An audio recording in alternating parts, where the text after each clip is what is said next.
সুপ্রিয় দর্শক, এসটিভির রাতের আয়োজন লেট এডিশনে আপনাদের সবাইকে স্বাগতম। সঙ্গে আছি আমি জাহিদুর রহমান খান। দর্শক, আজ আমাদের আলোচনার বিষয় ঝড়ের রাজনীতি।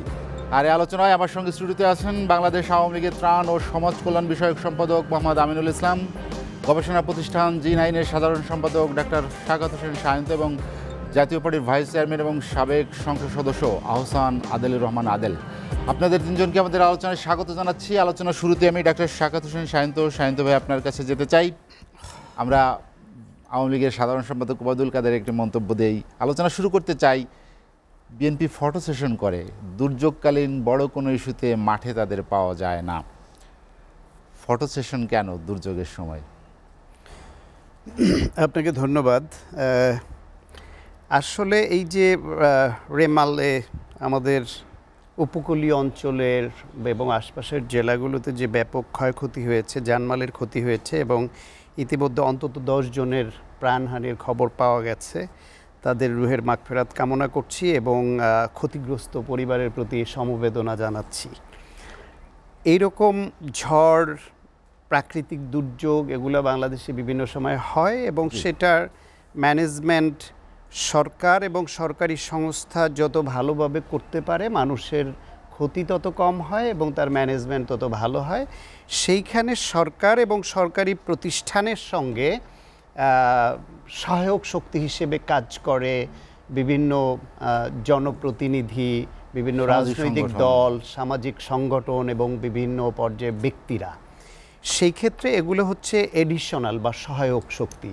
মূল ভূমিকাটা সরকারকে করতে হয়, কারণ সরকারের কোষাগারে আমরা এই ম্যানেজমেন্টের জন্য আগাম ট্যাক্সের টাকা জমা দিয়ে রাখি। এই ম্যানেজমেন্টের জন্য মন্ত্রণালয় আছে, এই ম্যানেজমেন্টের জন্য বাজেট বরাদ্দ আছে এবং ওই বাজেটের টাকাটা আমার, আপনার বা ওই যে যারা ক্ষতির মুখে পড়েছে প্রত্যেকের টাকা। সুতরাং এই দায়িত্বটা সরকারের। সরকার করা মানে দেশের প্রতিটি মানুষ করা। সরকার ওই দায়িত্বটা নিতে হয়, জনগণের টাকা দিয়ে তারা এই ব্যবস্থাপনা করবে এবং তারা অন্যদেরকে আহ্বান করবে সহযোগিতা করবার জন্য এবং যে যার সাধ্যমতো করবে। সুতরাং এইটা নিয়ে আগ বাড়িয়ে এই কথাটা বলার অর্থই হচ্ছে এইটাকে নিয়ে একটা কূট রাজনীতি চালু করা, একটা আগাম মন্তব্য করে।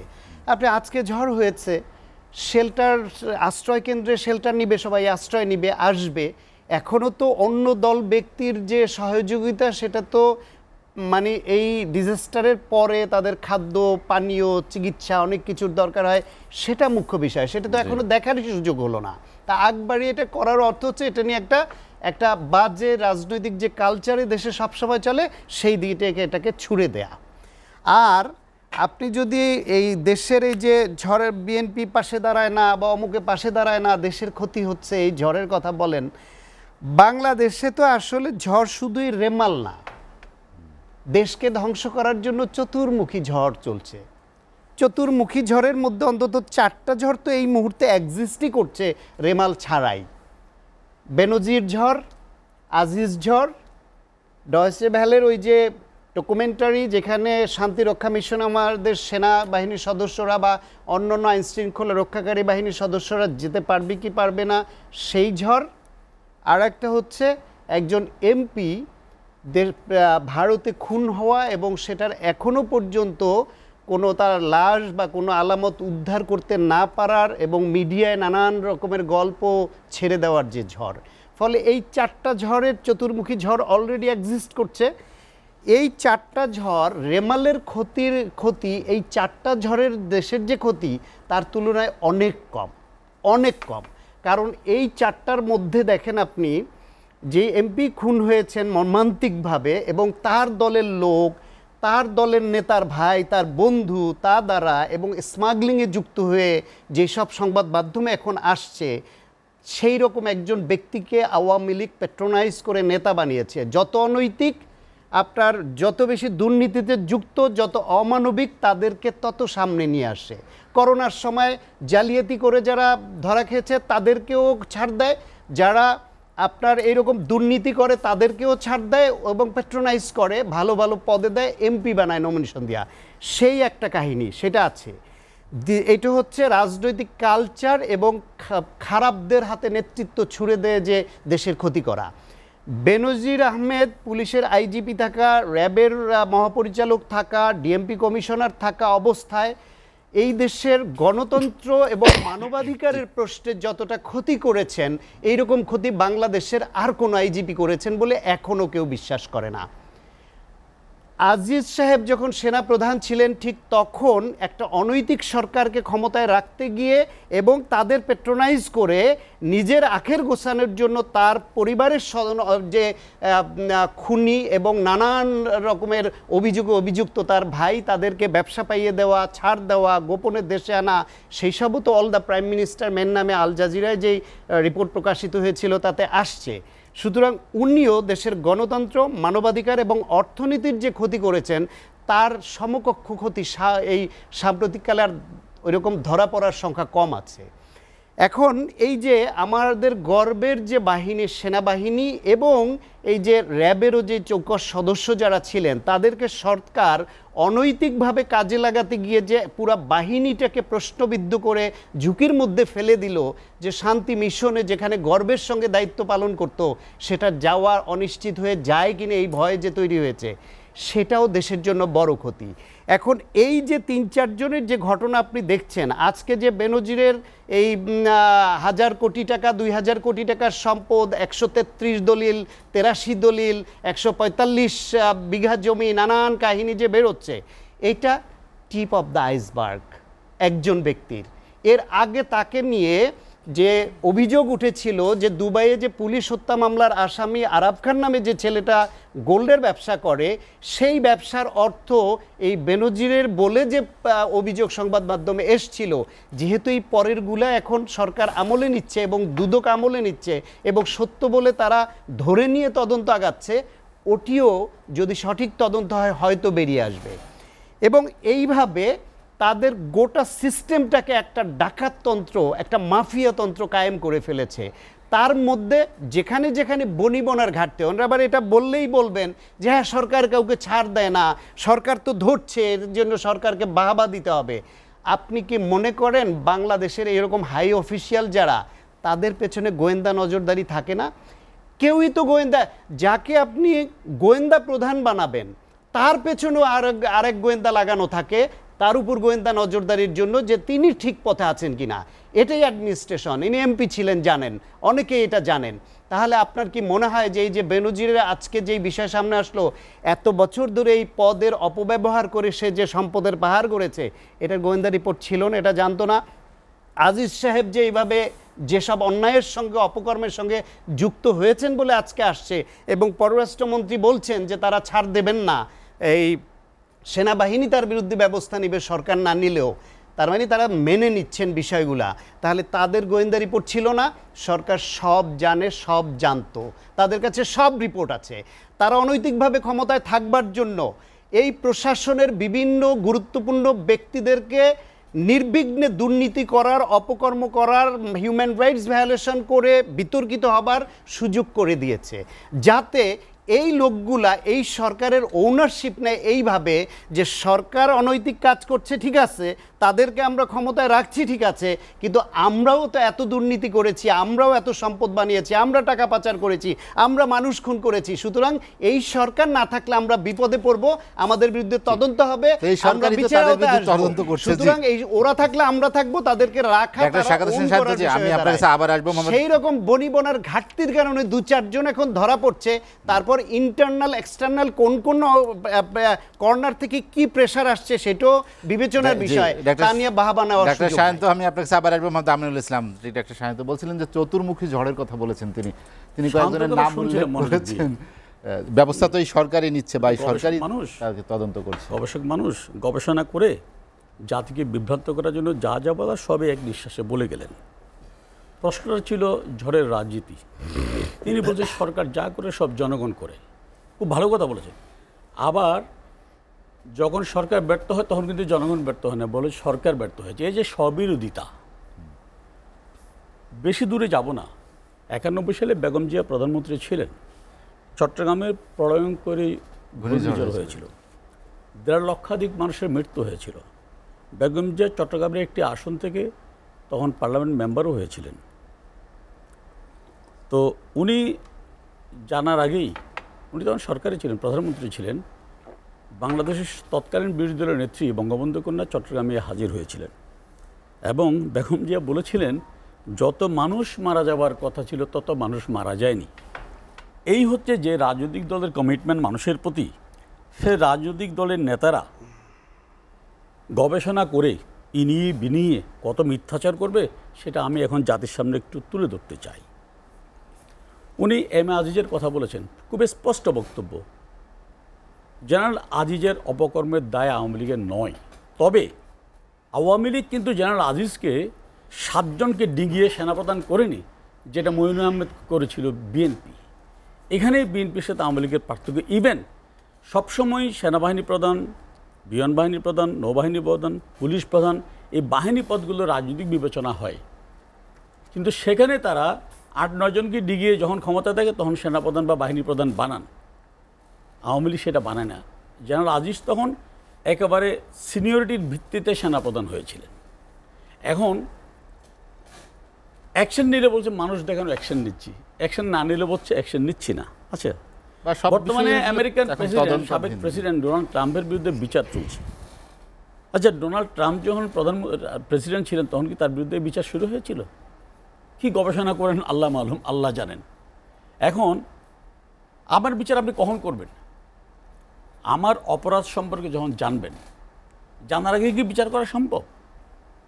তাহলে তো পৃথিবী জানার আগে যদি সমস্ত কিছুর বিচার করা যেত তাহলে তো পৃথিবীতে কোনো বিচারই থাকতো না, কোনো অপরাধই থাকতো না। কারণ তো জানার আগে সব আমি সমাধান করে ফেললাম, তাহলে অপরাধ হবে কোত্থেকে?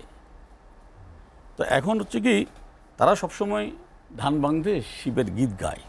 খুব সুন্দর সুন্দর কথা বলেছেন, যে আপনার র্যাবের কথা বলেছেন, বিচার বহির্ভূত হত্যাকাণ্ডের কথা বলেছেন। এই র্যাব প্রতিষ্ঠার প্রথম 2 বছরে আইন ও সালিশ কেন্দ্রের যে রিপোর্ট, 743 জনকে বিচার বহির্ভূতভাবে হত্যা করেছেন। তখন ক্ষমতা কি আওয়ামী লীগ ছিল? সেই দায় কি বিএনপি নেতারা নেন, গবেষকরা নেন? একবারে কি লজ্জাবোধ করেন? তারা জেনারেল আজিজের উপরে যখন আমেরিকান স্যাংশন দেয় তখন বলে আমরা লজ্জিত, কিন্তু তাদের ভারপ্রাপ্ত মহাসচিব, যিনি এখন বিদেশে পলাতক আছেন, ভারপ্রাপ্ত চেয়ারম্যান যিনি এখন বিদেশে পলাতক আছেন, 2007 সালের 30শে নভেম্বর আমেরিকান রাষ্ট্রদূত মরিয়ার্টি যখন আমেরিকান সদর দপ্তরে গোয়েন্দা রিপোর্ট পাঠান যে তারেক জিয়ার বিরুদ্ধে 3টি অভিযোগ, চাঁদাবাজি, দুর্নীতি এবং জঙ্গি পৃষ্ঠপোষকতা, সে একজন ভয়ঙ্কর লোক, তাকে যেন ভিসা দেওয়া না হয়, সেই লোকটি এখনও সেই দলের প্রধান, তাদের লজ্জাবোধ হয় না। জেনারেল আজিজ আওয়ামী লীগের প্রাথমিক সদস্য ওরা। আচ্ছা, গেল, সেটা না হয় বাদ দেন। তারা তুলসী দোয়া পাতা, গলা কাটা কামালের কথা মনে আছে আপনার? সন্ত্রাসী হিন্দুর কথা মনে আছে? ধরা পড়েছিল কার বাসায়? যুবমন্ত্রী কাশেম সাহেবের বাসায়। তারা আজকে জাতিকে নীতি জ্ঞান দেন যে তুলসী দোয়া পাতা সাজেন, যে এই তাদের আমলে কিচ্ছু হয়নি, এই দেশটা দুধ ধোয়া ছিল। জিন্টুর কথা মনে আছে আপনার? যুবদলের নেতা, মৃত্যুদণ্ডপ্রাপ্ত আসামি।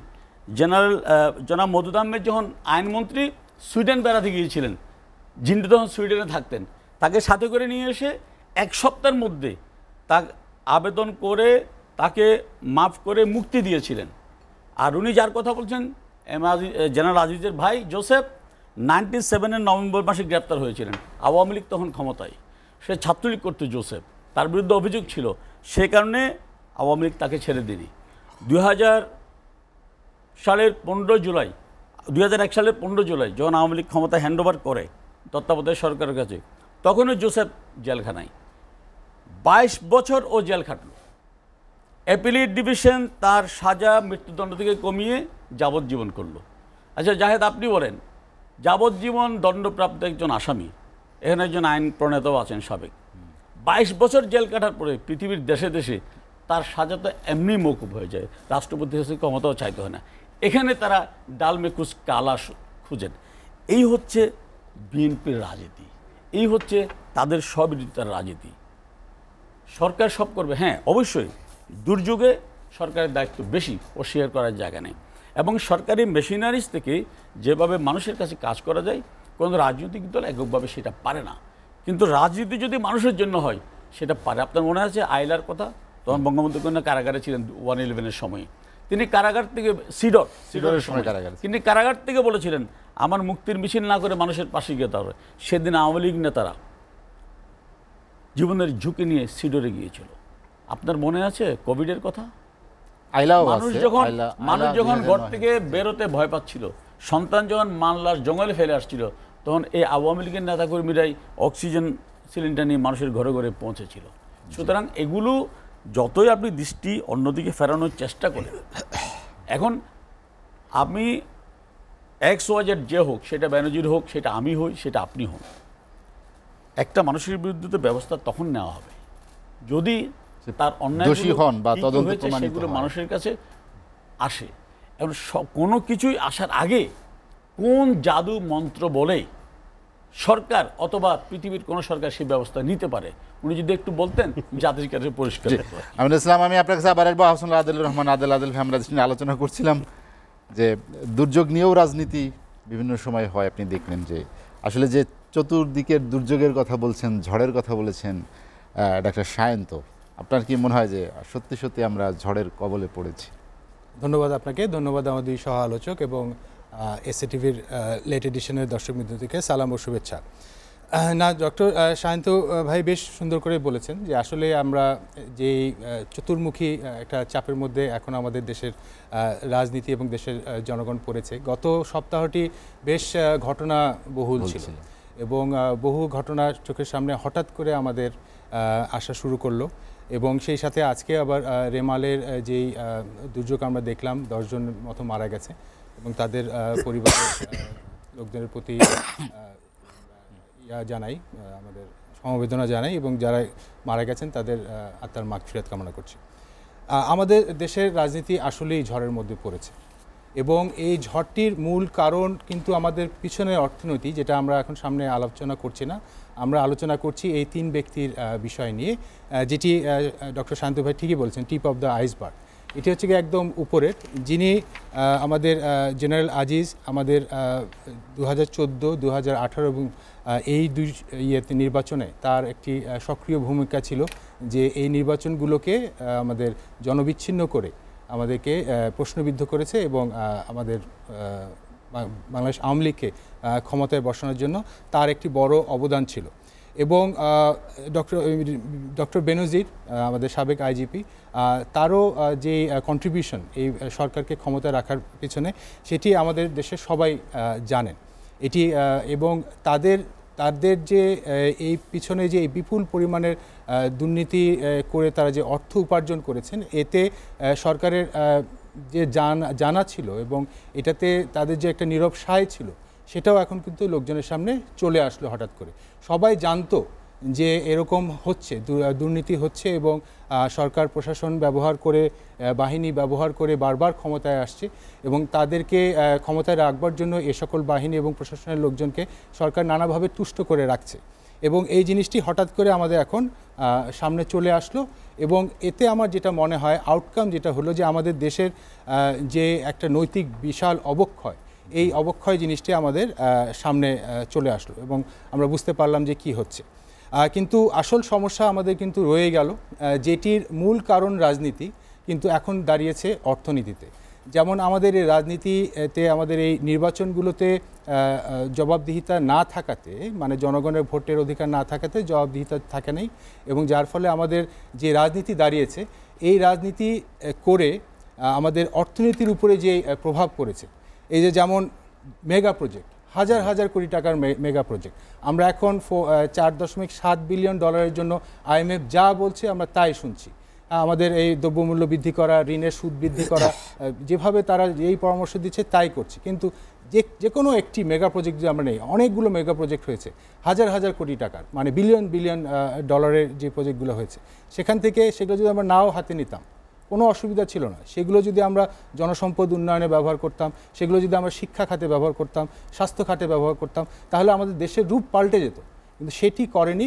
সেটা না করে সরকার সেগুলো বিভিন্ন মেগা প্রজেক্ট করেছে, সেই থেকে মেগা দুর্নীতি করবার জন্য। আমরা বালিশের দাম লক্ষ লক্ষ টাকা দেখেছি। কিভাবে? আইটেম তো নাই, মানে ওই প্রজেক্টের আইটেম নাই যে আর কিসের মধ্যে তারা ওই টাকাটা লোড করবে, বালিশের উপর গিয়ে লোড করেছে। এখন বাকি আছে যে আমাদের আমলাতন্ত্রের কোনো সাবেক সচিব বা যারা এগুলো জড়িত ছিলেন মেগা প্রজেক্টের তাদের দুর্নীতির এখন খবর বের হওয়া, এটা এখন বাকি আছে। তাহলেই মোটামুটি আমাদের এই 360 ডিগ্রি কাভার হবে, যে সরকার যে জিনিসগুলো করেছে এতদিন ধরে সেই জিনিসগুলো জনমুখের সামনে চলে আসবে। জি, আসলে আদিল রহমান আদিল ভাই, আমরা একটা বিরতি নিতে চাই, বিরতির পর আবার আসবো। দর্শক লেট এডিশনে নিচ্ছে একটা বিরতি, ফিরবো শীঘ্রই, সঙ্গেই থাকুন।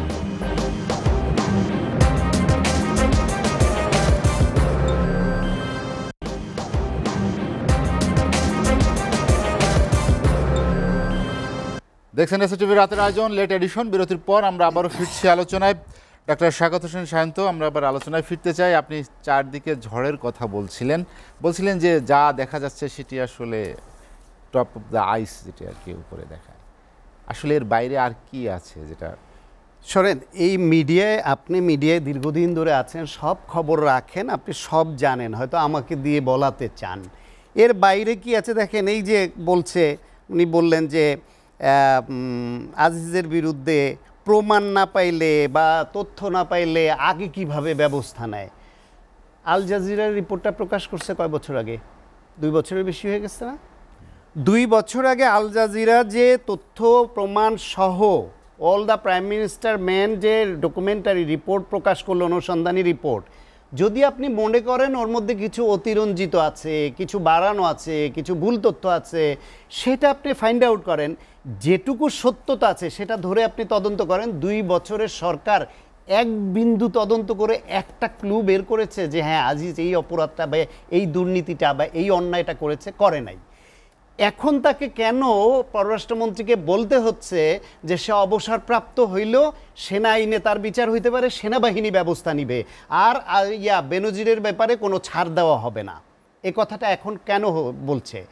মানুষ অনেকেই বলছে আন্তর্জাতিক সংবাদ মাধ্যমের এই যে তথ্য প্রকাশ এবং বিদেশি শক্তিশালী দেশের চাপের মুখে সরকার বাধ্য হচ্ছে এদের ব্যাপারে এখন ব্যবস্থা নিতে। কারণ এরা তো সরকারের অগোচরে এটা করে নাই, এটা তো ভাইস ভার্সা, লেনা দেনা। সরকার অনৈতিকভাবে ক্ষমতায় সরকারকে বসাতে এরা সাহায্য করেছে, সেই সুযোগ নিয়ে সরকারের লোকজন তাদের পোষ্যরা দুর্নীতি টাকা পাচার করে দেশটাকে ধ্বংসের মুখে নিয়ে গেছে। আজকে দুবাইতে আপনার 532 না 37 জন ধনকুবের আবিষ্কার হয় বাংলাদেশি। এরা কি হাওয়া দিয়ে টাকা নিয়েছে সবার অগোচরে? এই দেশে যে সিন্ডিকেট বাণিজ্য হয় সবার অগোচরে হয়। এই দেশে যে এই যে বড় বড় আজকে এই 2 জনকে ধরেছেন, আপনি কি মনে করেন এই 2 জন আপনি ধরে ধরে চেনা জানার মধ্যে দেখছি তো ভাই, খাদ্য গুদামের একজন নাইট গার্ডের ছেলে, তার ছেলে শিক্ষিত হয়েছে, আমরা এটাকে অ্যাপ্রিসিয়েট করি। কোথায় সে মানবিক হবে, মানুষের প্রতি দরদ থাকবে, সে বড় পদ পেয়ে হয় চোর ডাকাত, কোটি কোটি টাকার সম্পদ বানিয়ে ফেলে কয়েক বছরের মধ্যে। কোথায় পায়? সাধারণ ঘরের খেয়ে পরে বাঁচতে পারতো না, এইরকম অবস্থা, অন্যের চেয়ে চিনতে খেত। রিক্সা গ্যারেজের শ্রমিক ছিল বাবা, জানাশোনার মধ্যে বলছি। ছেলে ছাত্রলীগ করে, কয়েক বছরের মধ্যে তাদের আনুকূল্য পেয়ে বিল্ডিংয়ের মালিক হয়ে যায়, গাড়ির মালিক হয়ে যায়। আর আমরা চিকিৎসা পেশায় যুক্ত হয়ে বিশ্ববিদ্যালয়ের শিক্ষক হয়ে বিদেশে চিকিৎসার হেলথ চেক আপে যাওয়ার সাহস করি না। তারা এয়ারপোর্টে গিয়ে সেলফি তুলে স্ট্যাটাস দেয়, হেলথ চেক আপের জন্য থাইল্যান্ড যাচ্ছি, ব্যাংকক যাচ্ছি। এই পর্যায়ে দেশটাকে ওরা চুরি ডাকাতিকে একদম রুট লেভেল পর্যন্ত বিস্তৃত করে নিয়ে গেছে। এটা অস্বীকার করতে পারবে? আজকে এই উন্নয়নের নাম করে মেগা করাপশন, মেগা প্রজেক্ট করে তারা যেই চুরি ডাকাতির পথ খুলে দিয়েছে তার খেসারত মানুষ দিচ্ছে। দেখেন কিভাবে দিচ্ছে। কিছুদিন আগের অনুষ্ঠানও আপনার বলেছি আমি যে বাংলাদেশ পরিসংখ্যান ব্যুরো বলছে যে বাংলাদেশে 30% বেশি মানুষ, আপনার 25% মানুষ ধার করে দেনা করে খাদ্যদ্রব্য কিনতে হয়। তাদের খাবার কেনার মধ্যে ইনকাম তাদের হাতে নাই। আজকে বিশ্ব খাদ্য কর্মসূচির আপনার WFP কি বলছে দেখেন, বলছে 2022 সালের তুলনায় 2024 সালে দেশের দারিদ্র্য সীমার নিচে থাকা মানুষের খাবার কেনার খরচ 58% বেড়েছে। 58%। গত ফেব্রুয়ারিতে বাংলাদেশের 17% মানুষ খাদ্য ঝুঁকিতে ছিল। দেশের 68% মানুষ জীবনযাত্রায় ব্যয় কমিয়ে টিকে থাকার চেষ্টা করছে, আর 43% মানুষ বাকিতে খাবার কিনছে। 22% মানুষ স্বাস্থ্য চিকিৎসা বাবদ খরচ কমাতে বাধ্য হয়েছে। 13% মানুষ তাদের সঞ্চয় ভেঙে খাচ্ছে। দেউলিয়া অবস্থা থেকে ঘুরে দাঁড়ায়া 70 ছিল মুদ্রাস্ফীতি আপনার মূল্যস্ফীতি শ্রীলঙ্কায়, সেই শ্রীলঙ্কার 70 থেকে 6 নামাতে পেরেছে। ভারতেও আপনার মূল্যস্ফীতি 5-এ রাখতে পেরেছে। আর এই দেশের এই মাফিয়াতন্ত্র, লুটেরাতন্ত্র কায়েমকারীরা, গণতন্ত্র হত্যাকারীরা, টাকা পাচারকারীরা শুধু তাদের গুটি কয়েক পোষ্য এবং তাদের গুটি কয়েক লোকের স্বার্থ দেখেছে, তারা ধনী হয়েছে। তারা হেলথ চেক আপের জন্য যখন তখন বিদেশ যেতে পারে, তারা চুরি করে ডাকাতি করে আবার হজম করে ফেলতে পারে, আর দেশের জনগণকে এই রকম বিপদের মধ্যে ফেলেছে। 3 বছর আগেও আমার দেশের মানুষের বৈদেশিক এবং আভ্যন্তরীণ মিলে মাথাপিছু ঋণ ছিল 1 লাখ টাকা। 3 বছরের মাথায় আজকে সে মাথাপিছু 1.5 লাখ টাকা হয়ে গেল। কি করলো? স্বাধীনতার পরে 50 বছরে 1 লাখ টাকা হতে লাগলো। এটা Debapriya Bhattacharya very logically he has raised this question, যে এইভাবে উনি রেইজড করেছেন এই কোশ্চেনটা, যে 50 বছরে মাথাপিছু ঋণ যদি আমার 1 লাখ পর্যন্ত আসতে পারে, ধরলাম অনেক কিছু, এতে 3 বছরে কি ঘটলো যে আপনি মাথাপিছু 50,000 টাকা ঋণ বাড়িয়ে দিলেন? এদেশে প্রত্যেক মানুষকে আপনি ধার করে ঘি খাওয়ার মতো করে আপনি টাকা এনে সেই টাকা প্রকল্পের নামে চুরি করছেন, ক্যাপাসিটির চার্জের নামে চোরদের ঘরে দিচ্ছেন, সেই টাকা বিদেশে পাচার হচ্ছে। আমার দেশের সামিট গ্রুপ, আজিজ খান এমপি তার ভাই, সে সিঙ্গাপুরে শীর্ষ ধনীদের একজন হয়। আমার দেশের এস আলম গ্রুপ, তারা এই দেশের ব্যাংকগুলোকে ঝাঁঝরা করে সেই টাকা পাচার করে সিঙ্গাপুরে $বিলিয়ন বিনিয়োগ করে অবৈধভাবে। বৈধ পথে এই টাকা নিয়েছে সেটা তো সরকার বলছে না, সেটা নিয়ে আবার নাকি তদন্ত করা যাবে না। সংবাদ মাধ্যমে এত রিপোর্ট আসছে। এই দেশের নেতা তাদের আমেরিকায়, আওয়ামী লীগের প্রচার সম্পাদক গোলাপ সাহেবের কতগুলা বাড়ি আবিষ্কার হয় আমেরিকায়, নিউ ইয়র্কে। এই দেশের সাবেক মন্ত্রী আপনার চিটাগাংয়ের ওনার ইয়েতে ব্রিটেনে এরকম শত শত বাড়ি প্রতিষ্ঠান আবিষ্কার হয়। কিভাবে হয়? সব কিছু ওনরাই কেন? ঋণ খেলাপির তালিকা কেন প্রকাশ করে না ওনরা? কেন ধরেন? ওর মধ্যে যদি বিএনপি থাকে, জামাত থাকে, জাতীয় পার্টি থাকে, তাদের ধরেন। বিদেশে সেকেন্ড হোম করাদের তালিকা কেন প্রকাশ করার সাহস নাই? সেখানে ভিন্ন দলের থাকে, তাদেরও আইনের আওতায় আনেন। ধরেন এই যে দুবাইতে 537 জনের কথা যে বলা হচ্ছে আপনার সাংবাদিকদের, আন্তর্জাতিক অনুসন্ধানী সাংবাদিকতার যে প্রজেক্ট, তার আওতায়। এটা তো বাংলাদেশে করে নাই, বিএনপি করে নাই, অন্য কোনো প্রতিপক্ষ রাজনৈতিক দল করে নাই, বিদেশ থেকে হচ্ছে, সাংবাদিকরা বের করছে। তাদের তালিকা কেন প্রকাশ করেন না? কারণ এর মধ্যে সিংহভাগ তাদের দলের নেতা, তাদের কর্মী, তাদের পোষ্য, তাদের অনৈতিকভাবে ক্ষমতায় রাখতে সাহায্য করেছে যে প্রশাসনের লোক, বিচার বিভাগের লোক সহ অবসরপ্রাপ্ত এবং রানিং অনেকে আছে। সেই তালিকা বের হয়ে যাবে বলে ওনারা ভয় পান এবং ওনারা নিজেরও করেছেন। তালিকাটা প্রকাশ করুন, মানুষের তো এটা জানার অধিকার আছে। আমি আপনার কাছে আবার আসবো। মোহাম্মদ আমিনুল ইসলাম, তালিকা কেন প্রকাশ করেন না? মানুষের জানার অধিকার আছে। ডাক্তার সায়ন্ত যেটি বলছিলেন, যে বিষয়টা হচ্ছে কি, সমালোচনা খুব ভালো, আমি সমালোচনাকে পছন্দ করি, এবং সমালোচনা যদি আমি ইতিবাচকভাবে নেই তাহলে নিজেকে শুধরানোর একটা সুযোগ আছে। এবং কিন্তু তার আগে আমি আগে যেটা বলেছিলাম, হ্যাঁ, আমি আবার এটা বলতে চাই না যে তোমরা অন্যায় করেছো সেজন্য আমিও অন্যায় করব, সেটাও আমি পক্ষে না।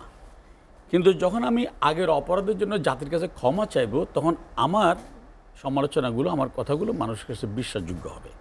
যেমন ধরুন, উনি আরেকটা ভুল ব্যাখ্যা দিলেন যে আমরা বলেছি বেনজিরকে ছাড় দেওয়া হবে না, আজিজেরটা সেনাবাহিনী দেখবে। আওয়ামী লীগের সাধারণ সম্পাদক ওবায়দুল কাদের রিপিটেডলি খুব স্পষ্ট ভাষায় বলেছেন যে যারাই জড়িত থাকুক, তিনি কারো নাম উল্লেখ করেন, যারাই জড়িত থাকুক তাদের কাউকে ছাড় দেওয়া হবে না।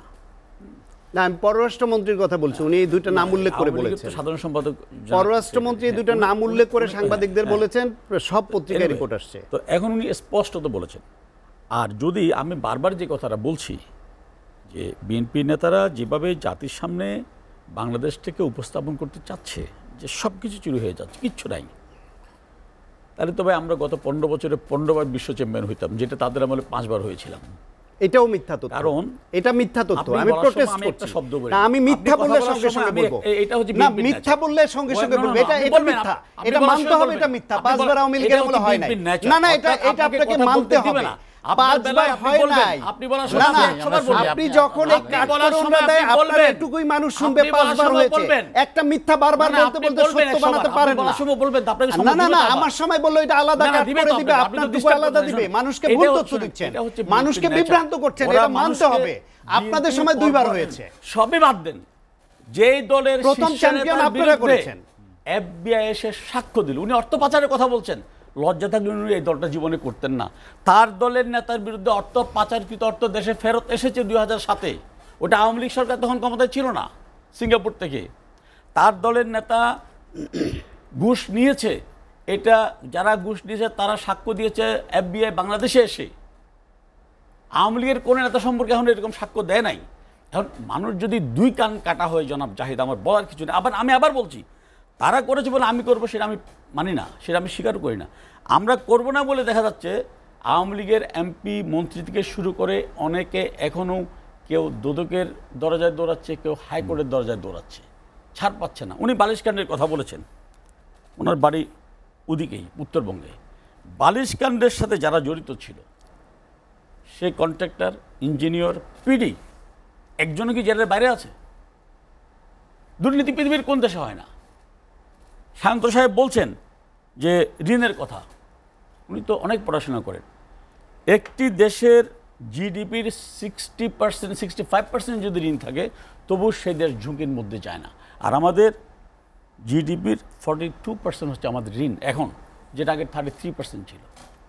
উনি আমাদের দেশের কত মানুষ খেতে পারে না সেটা বলছেন। গত 4 দিন আগে প্রথম আলো দেখেন, আমেরিকান রিপোর্ট, সেই দেশের 62% মানুষ প্রতিদিনের যে ইলেকট্রিক বিল, পানির বিল মান্থলি পরিশোধ করতে পারছে না।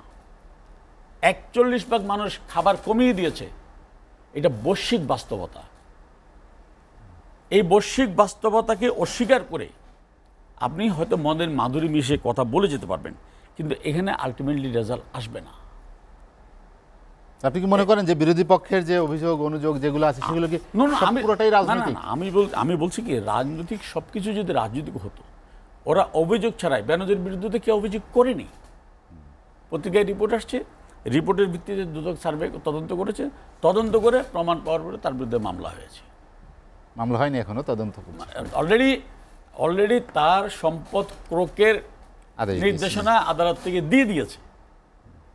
এর চেয়ে কঠিন আর কি হতে পারে? অলরেডি তার সম্পদ ক্রোকের একটা মামলায় যাওয়ার জন্য একটা প্রসিডিউর আছে। হ্যাঁ, উনি আল জাজিরার রিপোর্টের কথা বলছেন। আচ্ছা, আল জাজিরা সহ ভেস্টেড কয়েকটি জায়গা থেকে যেই ধরনের অপপ্রচারগুলো হয়, তার ভিত্তিতে যদি কোনো ইনভেস্টিগেশন হয়, তাহলে তো এই দেশটা আর কেউ চালাতে পারবে না।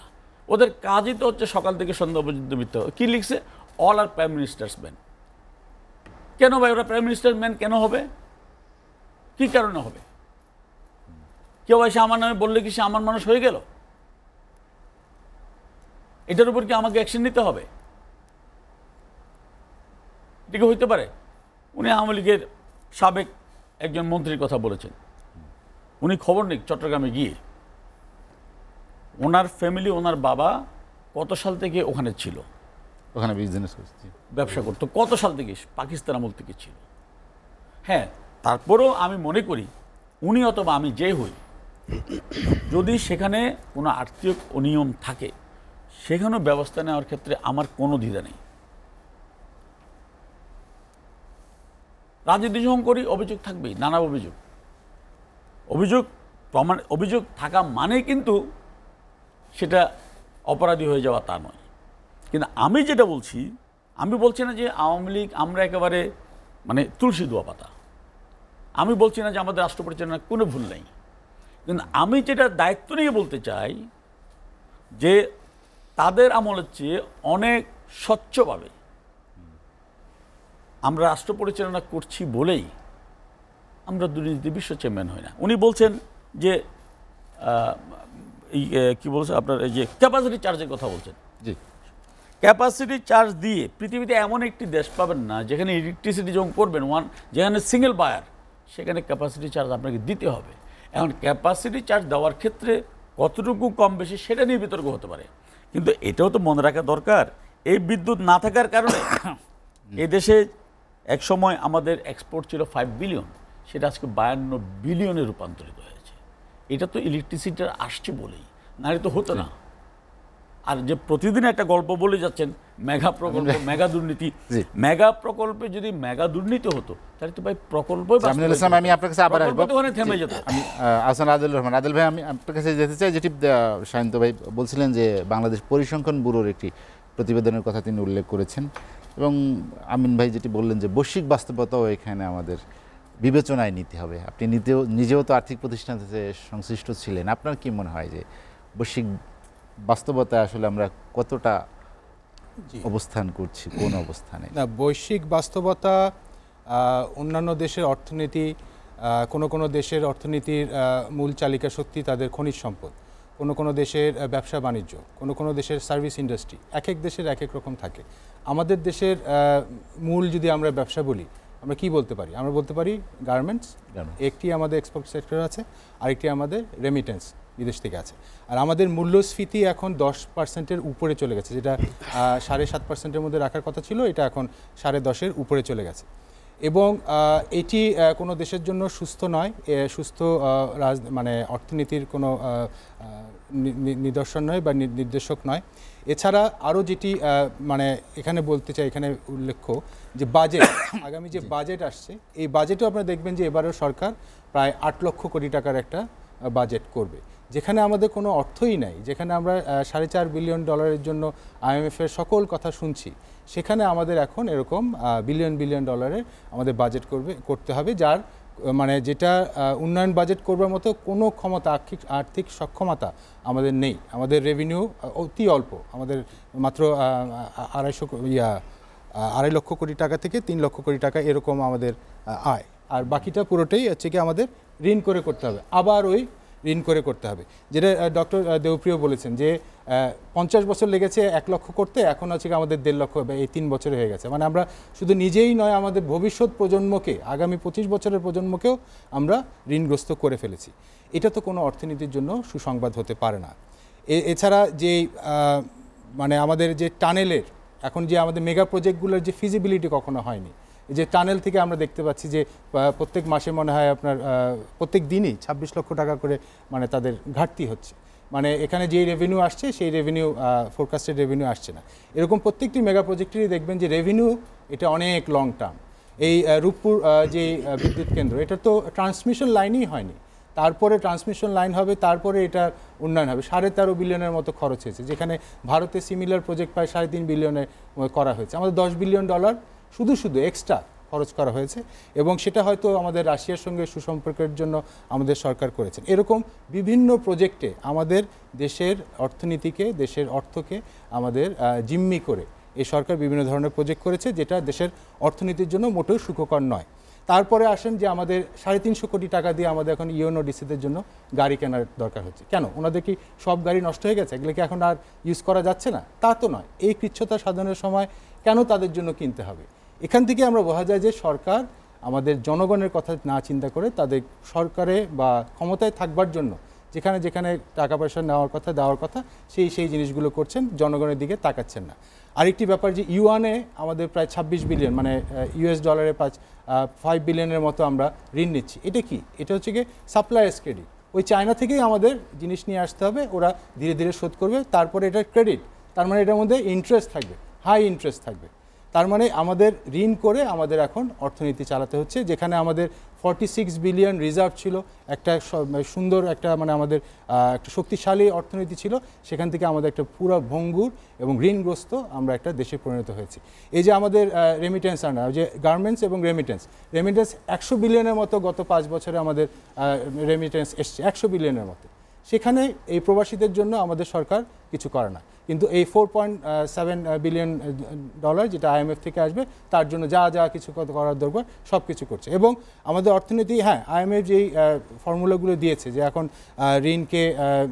ঋণের সুদ হচ্ছে বাজার ভিত্তিক করেছে, এতে বাজারে অ্যাডজাস্টমেন্ট হবে, আমাদের একটা ইয়ের দিকে যাবে, একটা সঠিক পথের দিকে যাওয়া শুরু করবে। এত তাড়াতাড়ি এটা অ্যাডজাস্ট হবে না, ধীরে ধীরে হবে, কিন্তু এটা যাওয়া শুরু করবে। কিন্তু তার আগে একটা বড় ক্রাঞ্চ আসবে, ক্রেডিট ক্রাঞ্চ ড্রপ করবে, এতে ইকোনমির পুরা সাইজটা আরও ছোট হয়ে আসবে। আমাদের টাকাগুলো যদি আমরা যেগুলো দুর্নীতির টাকা যদি দেশে থাকতো তাহলে আমাদের অর্থনীতি এই অবস্থা হতো না, সব তো বিদেশে চলে গেছে। কারণ এই সরকার এবং এর সাথে সাথে যারা এই দুর্নীতির সাথে জড়িত তারা কেউ এই দেশের ভবিষ্যৎ নিয়ে চিন্তা করে না। তারা জানেন যে আমরা দেশে যে অবস্থা করেছি দেশের আর বেশি ভবিষ্যৎ নেই, আমাদের বাইরেই থাকতে হবে। এজন্য ওনারা সব টাকা পয়সাগুলো সব দেশের বাইরে নিয়ে গেছে। আমরা জানি তো ওসিদেরও 31টা বাড়ি আছে, আমাদের সংবাদপত্রে এসছে যে কানাডাতে, এরকম তো 550 তো আমাদের দুবাই, এটা তো একটা ছোট অংশ, এরকম ব্যাংককে আছে, এরকম সিঙ্গাপুরে আছে, এখানে এরকম ইউরোপিয়ান কান্ট্রিগুলোতে আছে, অনেক পাড়া নাই। এই দেশের টাকাগুলো আমাদের দেশের কষ্টের মানুষের শ্রম দেওয়া টাকাটা আমাদের বিদেশে পাচার করে দিয়েছে। এটি তো কোনোভাবেই আমাদের দেশের জন্য কাম্য হতে পারে না। সেজন্য এই অর্থনীতির পিছনে আসলে আছে আমাদের রাজনীতি যতদিন ঠিক না হবে ততদিন পর্যন্ত আমাদের অর্থনীতি। আদিল ভাই, আমরা আর একটা বিরতি নিতে চাই, বিরতির পর আবার আসবো। দর্শক, লেট এডিশনে নিচ্ছে আর একটা বিরতি, ফিরবো শীঘ্রই, সঙ্গেই থাকুন।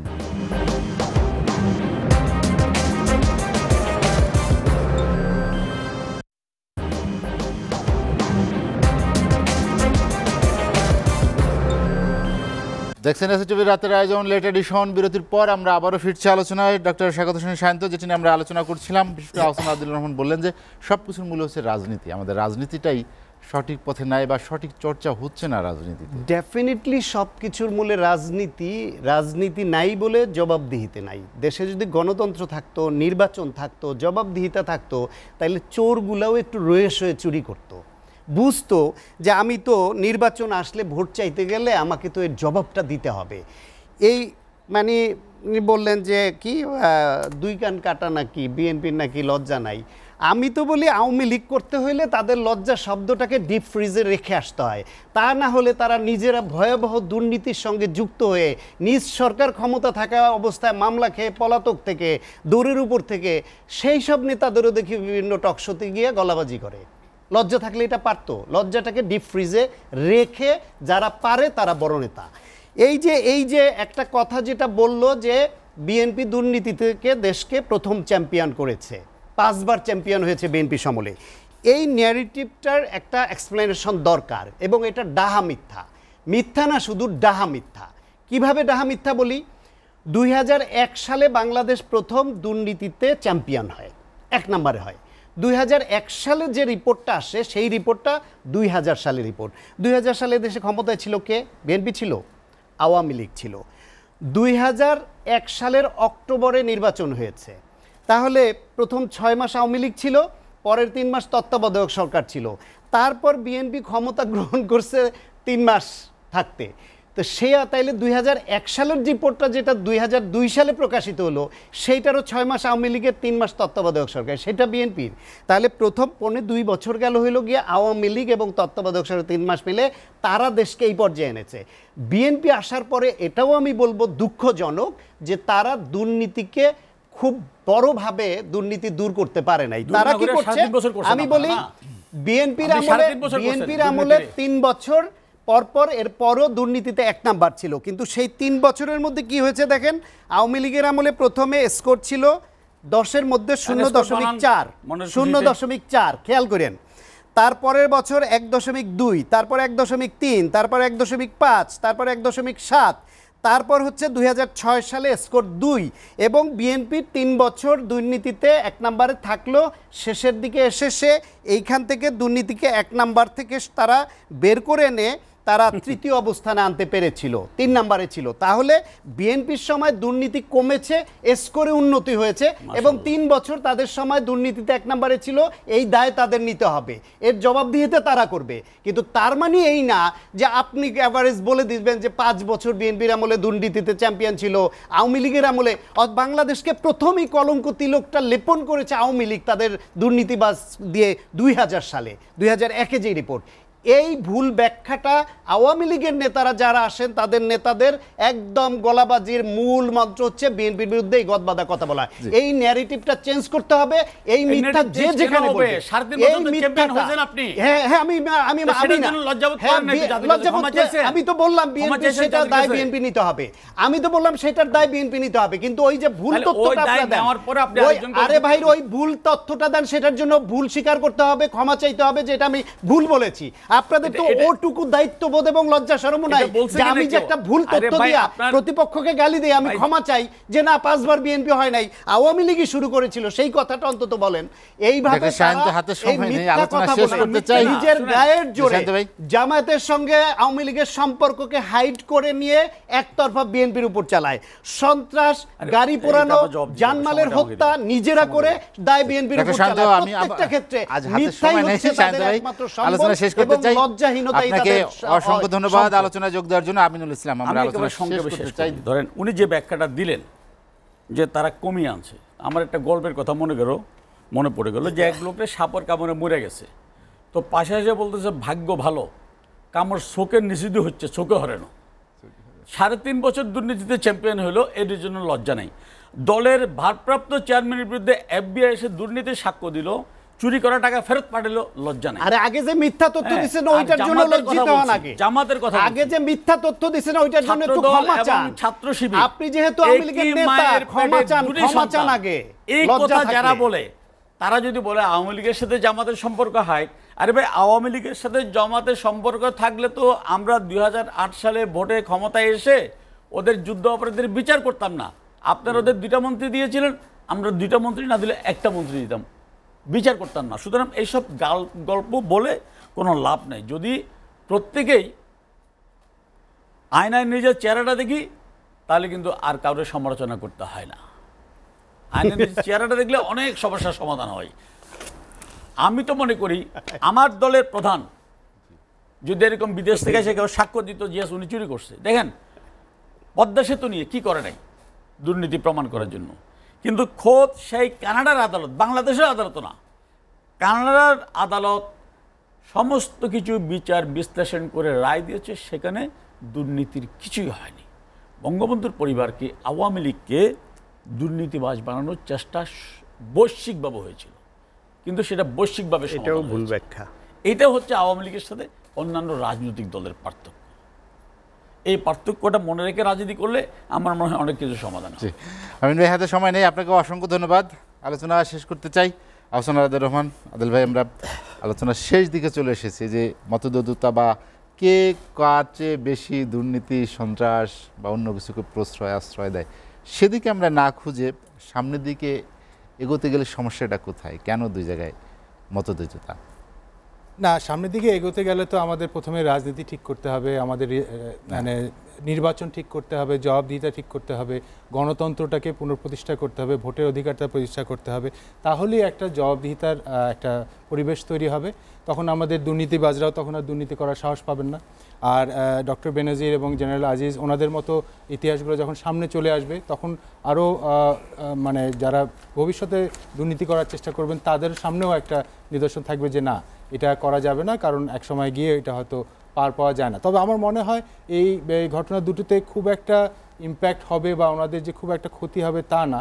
হয়তো এটা এখন একটা সরকার এটা কোনোভাবে জিনিসটাকে সামনে নিয়ে আসছে, আবার হয়তো এটা ধামাচাপাও পড়ে যেতে পারে, যেটা আগেও আমরা অতীতে দেখেছি। কেন আপনার আমাদের দেশে আমরা সুবিচার পাইনি, আমাদের দেশের জনগণ সুবিচার পায়নি, এবং আমাদের সরকারে যেটি আছে ওনারা সমালোচনা নিতে পারেন না এবং ওনাদের ভুলটা ওনারা স্বীকার করতে চান না।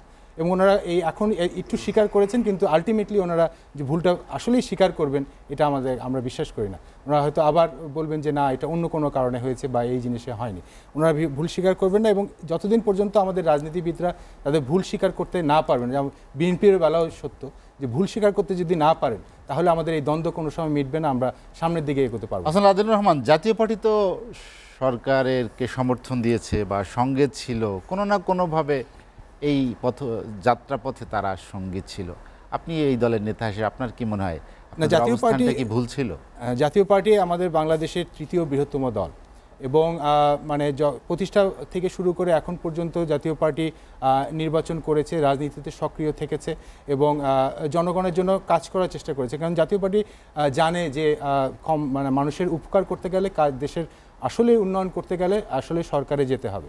সেজন্য টিকে থাকার জন্য এখন পর্যন্ত আমরা রাজনীতি করে যাচ্ছি, আমরা নির্বাচন করে যাচ্ছি। আমাদের মাননীয় চেয়ারম্যান GM কাদের উনিও কিন্তু যথেষ্ট লজিক্যাল ভাষায় সরকারেরও কথা বলেছেন এবং আমাদের কোন কোন জায়গায় রাজনীতিতে ব্যর্থ আছে উনি কিন্তু তুলে ধরছেন এবং উনি কেন নির্বাচনে গেছেন ওটাও উনি সুন্দরভাবে ব্যাখ্যা করেছেন। আমার মনে হয় যে দেশবাসীও সেটা বুঝেছে এবং অবশ্যই আমাদের নেতাকর্মী তো তা বুঝেছে এবং আগামীতেও জাতীয় পার্টি চেষ্টা করবে যে দেশের রাজনীতি যাতে সঠিক পথে থাকে এবং এই ধরনের যে বিরোধ আমরা যে নষ্ট করে ফেলেছি রাজনীতি এখান থেকে যাতে আমরা বেরিয়ে আসতে পারি। আহসান আদিলুর রহমান আদিল, আপনাকে অসংখ্য ধন্যবাদ। হাতে সময় নিয়ে আলোচনা শেষ করতে চাই। মোহাম্মদ আমিনুল ইসলাম এবং ডাক্তার শাকাত হোসেন শান্ত, আপনাদেরকেও অসংখ্য ধন্যবাদ। দর্শক জানিয়ে রাখি, লেট এডিশন পুনঃপ্রচার হয় সকাল ৮টায়। আজ এ পর্যন্তই। ভালো থাকুন, সুস্থ থাকুন, এসএটিভির সঙ্গেই থাকুন।